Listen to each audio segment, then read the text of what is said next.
నూతన సంవత్సర వేడుకల నేపథ్యంలో మందుబాబులు మునుపెన్నడూ లేని విధంగా తెగ తాగేశారు. గతేడాదితో పోల్చుకుంటే ఈ ఏడాది మద్యం అమ్మకాలు జోరుగా సాగాయి. నూతన సంవత్సర వేడుకలను పురస్కరించుకొని 31న రాత్రి మద్యం విక్రయాలు, సరఫరాకు సంబంధించిన పనివేళలను ప్రభుత్వం పొడిగించడం అమ్మకాల పెరుగుదలకు కొంత దోహదపడింది. ఇక డిసెంబర్ 29, 30, 31 తేదీల్లో అయితే మందుబాబులు మరింత రెచ్చిపోయారు. న్యూ ఇయర్ వేడుకలతో తెలుగు రాష్ట్రాల్లో మద్యం ఏరులై పారింది. అధికారిక గణాంకాల ప్రకారం ఏపీలో డిసెంబర్ 1 నుంచి 31 వరకు మొత్తం మద్యం అమ్మకాలు సుమారు 2,767 కోట్ల రూపాయలుగా నమోదయ్యాయి. గత ఏడాది డిసెంబర్ 2024లో ఇవి 2,568 కోట్ల రూపాయలు ఉండగా ఈసారి సుమారు 8% వృద్ధి నమోదైంది. నూతన సంవత్సర వేడుకలు, సెలవులు ఇందుకు ప్రధాన కారణంగా భావిస్తున్నారు.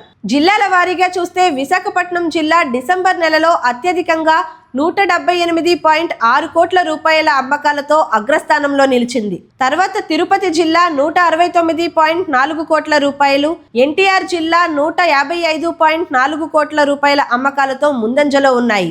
అల్లూరి సీతారామరాజు జిల్లా 30.7 కోట్ల రూపాయలు, పార్వతీపురం మన్యం జిల్లా 35.4 కోట్ల రూపాయలు, శ్రీ సత్యసాయి జిల్లాలో 65 కోట్ల రూపాయల మద్యం అమ్మకాలు జరిగాయి.